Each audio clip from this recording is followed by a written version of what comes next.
నమస్తే చేతన్ గారు. నమస్తే మేడం. చేతన్ గారు, నీ పెయిన్స్ వీటికి మంచి ఆహారం ఏంటి? మన ఇంట్లో దొరికే ఆహార పదార్థాలతో మనం నీ పెయిన్స్ని తగ్గించుకోవచ్చా?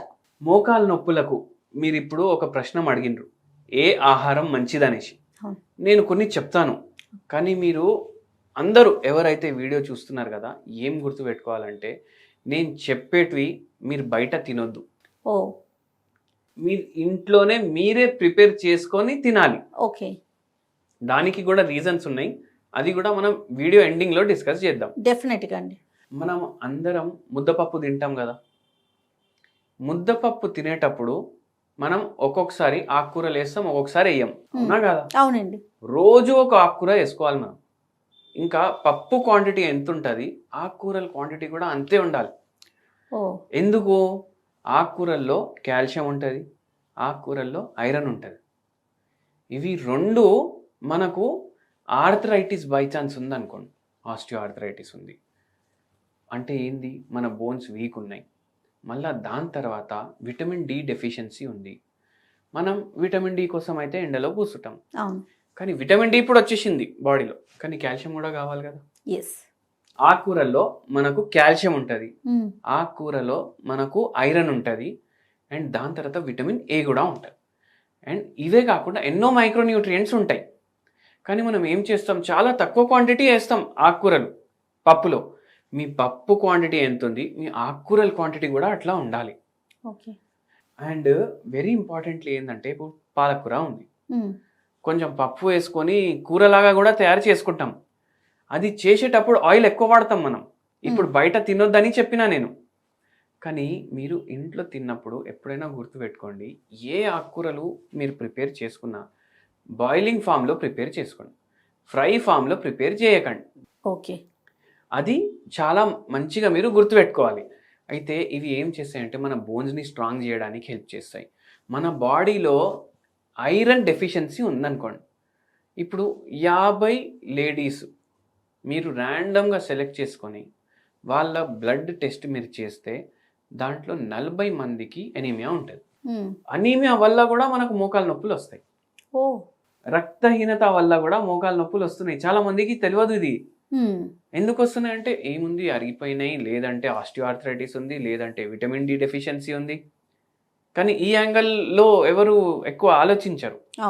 సో ఏంది, మీ బ్లడ్ కరెక్ట్ ఉండాలంటే ఐరన్ కూడా కరెక్ట్ ఉండాలి. ఐరన్ కరెక్ట్ ఉంటే హిమోగ్లోబిన్ కరెక్ట్ ఉంటుంది, అయితేనే మీ బొక్కలు కూడా గట్టిగా అవుతాయి. అందుకే ఆకుకూరలు డైలీ ఒక ఆకుకూర, ఒకరోజు స్పినాచ్ అంటే పాలకూర, ఒకరోజు కొనగంటి కూర, ఒకరోజు గోంగూర. మళ్ళీ అవి కాకుండా ఓన్లీ ఆకుకూరలు గ్రీన్ ఉంటాయి కదా, వేరే గ్రీన్వి ఆలోచించండి. కొత్తిమీర, పుదీనాలు, కరియాపాకులు, ఇవి ఎక్కువ వాడండి. తోటకూర అది. మళ్ళీ ఓక్రా అంటే, ఇప్పుడు ఇంతకుముందు మనం చిన్నగా ఉన్నప్పుడు స్కూల్లో లేడీస్ ఫింగర్ అనేసి నేర్చుకున్నాం, ఇంట్లో మనం బెండకాయ అనేసి చెప్తాం, ఇప్పుడు ఓక్రా అనేసి చెప్తున్నారు. ఇవి చాలా మందికి ఇష్టం ఉంటుంది, బెండకాయ ఫ్రై ఎంత ఇష్టం ఉంటుంది చాలా మందికి. కానీ అట్లా తినొద్దు, పులుసులాగా చేసుకొని తినాలి బెండకాయని. మళ్ళీ ఇంకోటి ఏంటంటే, పులుసు మీరు చేసుకున్నప్పుడు పావు లీటర్ ఆయిల్ వేయొద్దు దాంట్లో, అవునా కదా? ఎందుకంటే మనకు టేస్ట్ ఎక్కువ కారం మసాలా. కాకపోతే డాక్టర్ గారు, మామూలుగా జనరల్ గా ఫ్రైలోనే ఎక్కువ పడుతుంది, పులుసుల్లో కాస్త తక్కువే పడుతుంది. నిజం చెప్పాలి అంటే తక్కువ పడుతుంది. కానీ మీరు ఒకటి చూడండి, మనము పులుసు ఎప్పుడైతే చేసుకుంటాం కదా, స్పెషల్లీ చేపల పులుసు, దాని తర్వాత బెండకాయ పులుసు, మనము తక్కువ ఆయిల్ వేస్తాం, ఎందుకంటే అది ఫ్రై చేయట్లేదు మనం కర్రీ, తక్కువ ఆయిల్ వేస్తాం. కానీ మీరు ఎప్పుడైతే అది తెచ్చి డైనింగ్ టేబుల్ మీద పెడతారు కదా, కొద్దిసేపు అయితే మొత్తం నూనె పైకి తేలుతుంది. అట్లా ఉండొద్దు, అంత తక్కువ ఆయిల్ వాడాలి. మీరు వాడేదానికన్నా కూడా ఇంకా తక్కువ ఆయిల్ వాడాలి. మనకు ఆ టేస్ట్ కావాలి కదా, న్యాచురల్ టేస్ట్ కావాలి మనకు. ఆయిల్లో ఉన్నది రిఫైన్డ్ టేస్ట్ వద్దు మనకు. సో అట్లా తినాలి. అట్లా తినడం వల్ల ఏమవుతుంది, ఏదైతే బెండకాయలో మైక్రో న్యూట్రియంట్స్ ఏవైతే ఇప్పటి వరకు మనం మాట్లాడినాం కదా, అవి ఇంటాక్ట్ ఉంటాయి. దాంట్లో ఉన్న ఫైబర్ ఇంటాక్ట్ ఉంటుంది, దాంట్లో ఉన్న ప్రోటీన్స్ ఇంటాక్ట్ ఉంటాయి. ఒకవేళ మనం ఇట్లా ఫ్రై చేసి ఎక్కువ ఆయిల్ వాడితే అవి చచ్చిపోతాయి. మళ్ళీ దాని తర్వాత ఆకుకూరల గురించి అయితే మాట్లాడినాం. ఇప్పుడు డైలీ ఒక ఆకుకూర మన డైట్లో ఉండాలి. పప్పు చేసుకుంటే, ముద్దపప్పు చేసుకుంటే దాంట్లో ఉండాలి. మళ్ళీ ఇప్పుడు నేను ఇది చెప్పినాననేసి ఒక పేషెంట్కి కూడా నేను చెప్పినాను. వాళ్ళు బయట హాస్టల్లో ఉంటుండే. ఆకుకూరలు ఎక్కువ తినమంటే ఏదో కుదరదు. డాబాకు పోయి వాళ్ళు ఏం చేయడం స్టార్ట్ చేసిండ్రు, వాళ్ళు పకోడీలు, ఇవి పాలక్ పాలక్ పకోడీ. పకోడీలు ఉంటాయి కదా, అవి తినడం, బయట పాలక్ పన్నీర్లు తినడం. వాళ్ళు ఎట్లా తయారు చేస్తారు దాన్ని? మొత్తం డీప్ ఫ్రై చేస్తున్నారు, అవును, లేదంటే ఇప్పుడు ఆయిల్ ఎక్కువ ఆయిల్ వాడడం, ఎక్కువ వాడతారు. లేకపోతే పామ్ ఆయిల్ వాడడం. అవును. అదే మనం ఇంట్లో చేసుకుంటే శుభ్రంగా హైజీనిక్గా ఎట్లా పద్ధతి ఉంటుంది అట్లా మంచి ఆయిల్ వాడి ఇవన్నీ మనం చేసుకుంటాం కదా. అవును. మీరు ఏ హోటల్కి కూడా వెళ్ళి చూడండి, మీరు వాళ్ళు ఒక్క వెజిటేబుల్ కూడా వాష్ చేయరు కటింగ్ చేసే ముందు. ఉమ్. అవునా కాదా? మనము బండిల మీద అయినా ఇప్పుడు ఇన్ని బండ్లు ఉంటాయి, రోడ్డు మీద ఇన్ని బండ్లు ఉంటాయి, బజ్జీలు అమ్ముతారు, పునుగులు అమ్ముతారు, ఫ్రైలు అమ్ముతారు. వాళ్ళు మన కంటి ముందు అయితే అవుతుంది, వాడు తయారు చేస్తుండు, మనకు తెలుస్తుంది ఎట్లా తయారు చేస్తుండు. అవును. కానీ ఏ హోటల్లో ఎట్లా తయారవుతుంది మనకు ఏం అర్థమవుతుంది? హైజీన్గా కూడా ఉంటేనే ఆ ఫుడ్ మనకు బాడీ యాక్సెప్ట్ చేస్తుంది. ఉమ్. లేకపోతే ఏమవుతుంది, ఇన్ఫెక్షన్లు అవుతాయి, అవును. గ్యాస్ట్రోఎంటరైటిస్ అవుతుంది. ఉమ్. అప్పుడు వచ్చేది తక్కువ పోయేది ఎక్కువ అన్నట్టు Right. అయిపోతుంది. ఆ. మళ్ళీ దాని తర్వాత ఇంకోటి వెరీ ఇంపార్టెంట్, కొన్ని మసాలాలు మనం వాడతాం మన అవును. డయట్లో. అవును. కొందరు ఏమనుకుంటారు, అరే మసాలా ఎక్కువ తింటే మన గట్ హెల్త్ డిస్టర్బ్ అయిపోతుంది. అవును. కానీ మీకు కొన్ని మసాలాల్లో ఇంగ్రీడియంట్స్ చెప్తాను నేను. అవి ఏం చేస్తాయి అంటే మీకు మోకాలు నొప్పుల్లో బెనిఫిషియల్ ఉంటాయి. మన దగ్గర ఒక పేషెంట్ వచ్చారు, ఆ పేషెంట్కి మోకాలు నొప్పులు ఉన్నాయి, ఆస్టియో ఆర్థరైటిస్ ఉంది. ఓహో. ఆస్టియో ఆర్థరైటిస్తో పాటు వెయిట్ ఎక్కువ ఉంది. ఉహుం. ఆ పేషెంట్ ఆల్మోస్ట్ 20 ఇయర్స్ నుంచి సఫర్ అవుతున్నారు. ఆ పేషెంట్ ఏజ్ వచ్చేసి 52 ఇయర్స్. ఓ. అంటే 32 ఇయర్స్కి 34 ఇయర్స్కే ఆర్థరైటిస్ వచ్చేసింది. అంత తొందరగా ఎట్లా ఎలా వచ్చింది వచ్చింది అనేసి అంటే? మీకు డౌట్ వస్తుంది కదా. ఆ పేషెంట్కి ఏమైంది, 3 పిల్లలు పుట్టినరు. మ్యారేజ్ ఏమో 13 ఇయర్స్కో 14 ఇయర్స్కో అయిపోయింది. 3 పిల్లలు పుట్టిన తర్వాత సడన్గా ఏదో కాంప్లికేషన్ అయింది సార్, మాకు కూడా తెలియదు, సడన్గా బ్లీడింగ్ వచ్చేసింది నాకు, హాస్పిటల్కి పోతే గర్భసంచి తీసేయమన్నారు. ఓ. 24 ఇయర్స్కి గర్భసంచి తీసేసారు. అయ్యో. ఉమ్. దాని 8 నెలల తర్వాత ఆర్థరైటిస్ స్టార్ట్ అయింది. అయితే పేషెంట్, ఇది వెరీ ఇంపార్టెంట్, ఇట్లా గర్భసంచి తీయడం వల్ల కూడా మనకు ఆర్థరైటిస్ వస్తుంది అనేసి. అవును. సో ఏంది అంటే ఈ పేషెంట్ మన దగ్గర వచ్చిండ్రు, గ్రేడ్ 4 ఆస్టియో ఆర్థరైటిస్ ఉంది, వెయిట్ కూడా ఎక్కువ ఉంది. అయితే పేషెంట్కి కూడా ఇవన్నీ డయట్లు ఇవి ఇట్లా ఇంక్లూడ్ చేసుకోవాలి అని ఎక్స్ప్లెయిన్ చేసినాము. మళ్ళీ కొన్ని మసాలాలు కూడా ఎక్స్ప్లెయిన్ చేసినాము. ఏంటంటే ఆ ఎట్లా అంటే మసాలాలు? ఇప్పుడు చూడండి, జీలకర్ర పౌడర్ ఉంటుంది. జీలకర్ర పౌడర్ మీరు రెగ్యులర్లీ వేయండి ఉమ్. మీ కర్రీస్లో, రైట్. ఎక్కువ క్వాంటిటీ వేయండి. అందరం ఎంత వేస్తాం, పావు చెంచాలో పావు వేస్తాం, కొంచెం ఎక్కువ క్వాంటిటీ వేయండి. మళ్ళీ దాని తర్వాత ధనియాలు ఉంటాయి కదా, దానిది కూడా పౌడర్ వస్తుంది కదా, అది కూడా ఎక్కువ యూస్ చేయండి. Okay. ఇవన్నిట్లో యాంటీ ఆక్సిడెంట్ ప్రాపర్టీస్ కూడా ఉంటాయి, యాంటీ ఇన్ఫ్లమేటరీ ప్రాపర్టీస్ కూడా ఉంటాయి. ఉమ్. ఉమ్. ఇప్పుడు యాంటీ ఇన్ఫ్లమేటరీ అంటే ఏంటంటే ఉబ్బిపోవడం. ఉమ్. అంటే ఇప్పుడు ఏదైనా దెబ్బ తాకింది అనుకోండి, అక్కడ ఉబ్బుతుంది కదా, అవును. జర బ్లూ అవుతుంది కదా, దాన్ని ఇన్ఫ్లమేషన్ అంటారు. ఇప్పుడు అది తగ్గించడానికి మనం ఏం చేస్తాం, పెయిన్ కిల్లర్ వేసుకుంటాం. పెయిన్ కిల్లర్ అర్థమైంది, యాంటీ ఇన్ఫ్లమేటరీ డ్రగ్. అది అవును. NSAID అంటారు దాన్ని, non steroidal anti inflammatory drug. ఉమ్. అయితే యాంటీ ఇన్ఫ్లమేటరీ ప్రాపర్టీలు ఇవిట్లో ఉంటాయి. ఓకే. ఇవి రెగ్యులర్లీ మీ డైట్లో ఇంక్లూడ్ చేయండి. అయితే ఏదైతే వాపు ఉంది, ఏదైతే రెడ్నెస్ Swell ఉంది, ఉంది, ఎప్పుడైతే వాపు ఉంటుంది అప్పుడు మొబిలిటీ తగ్గిపోతుంది. అంటే సరిగా కొద్దిగా కూడా నడవలేరు, చాలా నొప్పి అవుతుంది. వాపు తగ్గుతుంది, నొప్పి తగ్గుతుంది. ఇవి రెగ్యులర్గా మనం ఇంక్లూడ్ చేసుకుంటే. ఓ. మళ్ళీ దాని తర్వాత వాము. ఉమ్.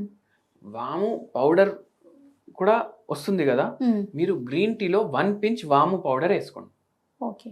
1 పించ్ వాము పౌడర్, 1 పించ్ మన దాల్చిని చెక్క పౌడర్. ఉమ్. ఆర్థరైటిస్ ఉందనుకోండి, ఇది రెగ్యులర్లీ 2 పూటలు తీసుకోండి. ఓకే. మీకు గ్రీన్ టీ అయితే అందరికీ తెలుసు, ఉమ్.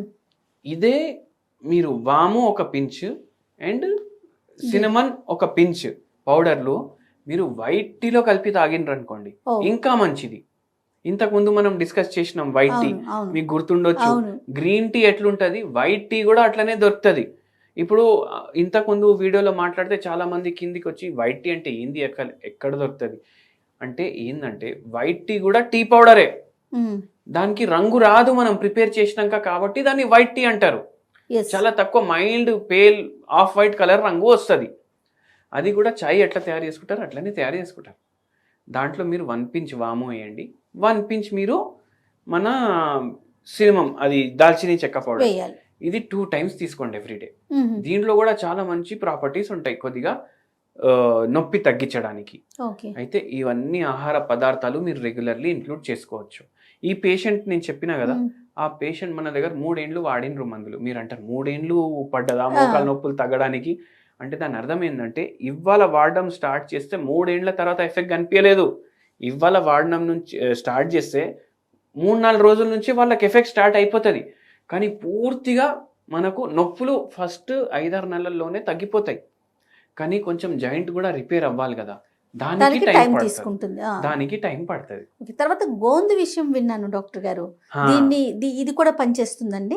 గోంద్ చాలా మంచి యాంటీ ఇన్ఫ్లమేటరీ కూడా, అండ్ దాని తర్వాత అది ఫైబర్ ఉంటుంది దాంట్లో ఎక్కువ, అది వెయిట్ లాస్కి హెల్ప్ చేస్తుంది. మనకు మోకాలు నొప్పులు ఉన్నాయి అంటే కూడా హెల్ప్ చేస్తుంది. ఓహో. కొన్ని ప్రాంతాల్లో గోందు దాంతో లడ్డూలు తయారు చేసుకుంటారు.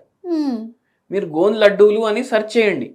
మీరు చిక్కీలు, మనం చిక్కీలు తింటాం కదా, అవునండి, అట్లా మనం చిక్కీలు కూడా తయారు చేసుకోవచ్చు గోందు వేసి. అయితే ఏం చేయాలంటే మీరు గోందు తెచ్చుకోవాలి. గోందు తెచ్చుకొని ఇప్పుడు బాదాంలు ఉంటాయి కదా, బాదాంలు ఒక 5-6 చిన్న గిన్నెలో 5-6 బాదాంలు వేసుకోండి. అదే గిన్నెలో మీరు ఆ బాదాం క్వాంటిటీ ఎంత ఉంది అంతే క్వాంటిటీ మీరు గోందు వేసేయండి, వాటర్ వేసేయండి, నానబెట్టేసేయండి, పడుకోండి. నెక్స్ట్ డే మార్నింగ్ మీరు లేచి చూస్తే జల్లీ జల్లీ లాగా తయారైపోతుంది. ఆ గోందు ఆ బాదాం 2 తినేసేయండి కలిపి. అట్లా తినడం వల్ల ఏమవుతుందంటే, బాదాంలో బాదాం ఆయిల్ ఉంటుంది, దాని తర్వాత గోందులో కూడా మెడిసినల్ ప్రాపర్టీలు ఉన్నాయి. అయితే వేరే ప్రాంతాల్లో, చాలా ప్రాంతాల్లో ఏం చేస్తారంటే, డెలివరీ అయిన తర్వాత లేడీస్కి చాలా బాడీ పెయిన్స్ ఉంటాయి కదా, అవి తగ్గడానికి కూడా ఇది ఇస్తారు. అయితే ఇది రెగ్యులర్లీ బాదాంతో కలుపుకొని మీరు తీసుకోండి, మీకు చాలా బెనిఫిషియల్ ఉంటుంది. మళ్ళీ ఇంకోటి వెరీ ఇంపార్టెంట్ పాయింట్ ఏంటంటే, ఇప్పుడు మనకు బాదాంలు 700-800 కిలోలకి దొరుకుతాయి. దాంట్లోకి వెళ్ళి ఆయిల్ తీసేస్తారు. అందుకే వాడు మీకు 800కి ఇస్తాడు. బాదాం ఆయిల్ అమ్ముతున్నారు కదా, ఆ బాదాం ఆయిల్ ఏడికెళ్ళి వస్తుంది, ఆ బాదాంలోకి వెళ్ళి తీసి బాదాం ఆయిల్ ప్యాక్ చేసి ఇస్తున్నారు. అండ్ అవి అమెరికన్ బాదాంలు ఉంటాయి. మీరు మామరా బాదాం తినండి. మామరా బాదాం ఇది కాశ్మీర్ నుంచి ఇరాన్, ఇరాక్, ఆఫ్ఘనిస్తాన్ ఈ ప్రాంతాల్లో తయారైతుంది. కంపెనీ పేరండి మామ్రా, దాని బ్రాండ్ పేరా? బ్రాండ్ పేరు కాదు. మామ్రా ఒక టైపు, ఒక రకం బాదాంలో రకం. ఇప్పుడు మనము మామిడి పండ్లు తింటాం, బైంగన్పల్లి ఉంటది, హిమాయత్ ఉంటది, అట్లా అట్లా బాదాంలలో ఒక రకం అది మామరా బాదాం. దీంట్లోకి వెళ్ళి నూనె తీయరు, దీని ప్రైస్ కూడా ఎక్కువ ఉంటది మీకు. కానీ దాంట్లో ఉండే గుణమే తీసేసి వాడు మనకు అమ్ముతుండంటే అది తీసుకొని ఏం లాభం మనం? దాని బదులు మనము ఇంట్లో ఉన్న పల్లీలు ఉంటాయి కదా, అవి తినండి.